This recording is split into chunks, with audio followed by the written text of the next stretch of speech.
પાંડવોનું સ્વર્ગારોહણ. શ્રી કૃષ્ણના સ્વધામ ગમન બાદ યુધિષ્ઠિરને કલિકાળના અશુભ ચિહ્નો જોવા મળ્યા. તેઓ સમજી ગયા કે હવે નારદજીના સંકેત મુજબ કલિયુગનો પ્રવેશ થઈ ચૂક્યો છે. તેમણે પણ સ્વર્ગારોહણ કરવાનો નિશ્ચય કર્યો. પોતાના પૌત્ર પરીક્ષિતને ગાદીએ બેસાડી પાંચે પાંડવોએ દ્રૌપદી સહિત ઉત્તર તરફ પ્રયાણ શરૂ કર્યું. ઉત્તર એ દેવો અને માનવોને શાંતિ પ્રદાન કરનાર દિશા છે. કેદારનાથ પાસે તેમણે ભગવાન શિવજીની પૂજા કરી. તેથી આગળ નિર્વાણ પંથ છે. પાંડવોએ એ પંથ લીધો. નારાયણનું સ્મરણ કરતાં કરતાં તેઓના મન શુદ્ધ થયા છે. તેઓ સર્વે શ્રી હરિના ધામમાં ગયા. પાંડવો દ્રઢ મન કેળવી પ્રભુના નામનું સ્મરણ કરતાં કરતાં હિમાલયમાં લીન થાય છે. સૌથી પહેલાં દ્રૌપદીનું પતન થયું છે. દ્રૌપદી પતિવ્રતા હતા, પણ તેમને અર્જુનમાં વિશેષ પ્રેમ હતો, એટલે તેમનું વલણ પક્ષપાત ભર્યું હતું. આથી પહેલું પતન તેમનું થયું. બીજું પતન સહદેવનું થયું. સહદેવને જ્ઞાનનું અભિમાન હતું. ત્રીજું પતન નકુળનું થયું, કારણ તેને રૂપનું અભિમાન હતું. ચોથું પતન અર્જુનને થયું, તેને પરાક્રમનું અભિમાન હતું. પાંચમું પતન ભીમનું થયું. ભીમ પૂછે છે, મોટા ભાઈ, મેં કોઈ પાપ કર્યું નથી, તો મારું પતન શા માટે થાય છે? યુધિષ્ઠિરે કહ્યું, તું બહુ ખાતો, તારું ધ્યાન હંમેશા ખાવામાં જ રહેતું, તેથી તારું પતન થયું છે. ખાવા બેસો ત્યારે આંખ ઉઘાડી રાખો, પરંતુ અતિથિને, બ્રાહ્મણને, દેવોને જમાડો ત્યારે આંખ બંધ રાખો. એકલા ધર્મરાજા આગળ વધે છે. તેમની પાછળ પાછળ એક કૂતરું આવતું હતું. ધર્મરાજાની પરીક્ષા કરવા માટે યમરાજા એક સ્વરૂપે કૂતરું બન્યા અને બીજા સ્વરૂપે તેઓ યુધિષ્ઠિર પાસે આવ્યા અને કહ્યું, હું તમને સ્વર્ગમાં લઈ જવા આવ્યો છું, પણ તમારી પાછળ પાછળ જે કૂતરું આવે છે તેને સ્વર્ગમાં પ્રવેશ નહીં મળે.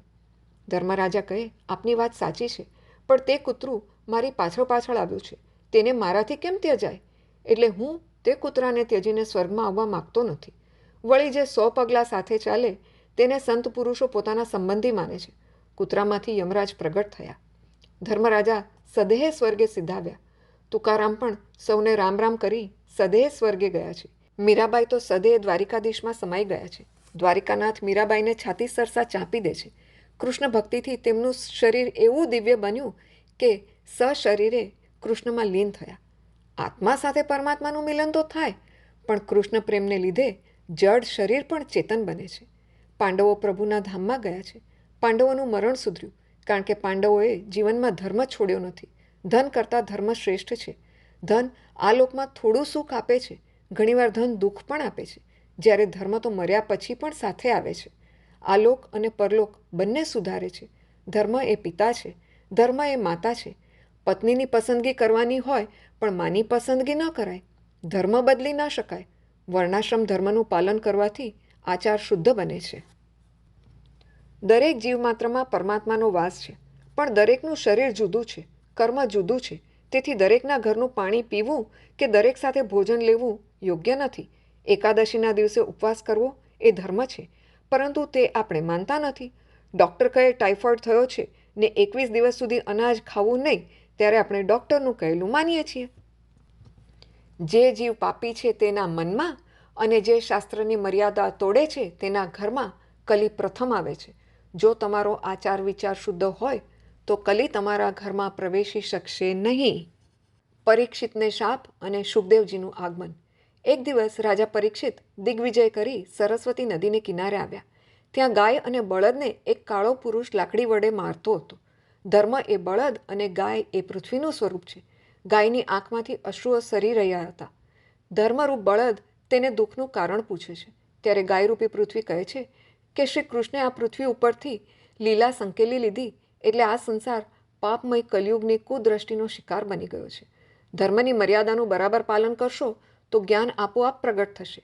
ધર્મના મુખ્ય 4 અંગો છે: સત્ય, તપ, પવિત્રતા અને દયા. ધર્મ 4 પગ ઉપર સતયુગમાં ઊભો હતો.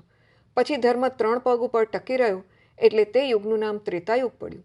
ધર્મ 2 પગ ઉપર ટકી રહ્યો, તે યુગનું નામ દ્વાપરયુગ. અને ધર્મ 1 પગ પર ટકી રહ્યો છે, તે કલિયુગ. સત્ય. ધર્મના 4 અંગોમાં સત્ય સર્વશ્રેષ્ઠ છે. સત્ય એ જ પરમાત્મા છે. અસત્ય બોલે છે તેના પુણ્યનો ક્ષય થાય છે. સત્ય દ્વારા નર નારાયણ પાસે જઈ શકે છે. હિતભાષી અને મિતભાષી હોય તે સત્યવાદી બની શકે.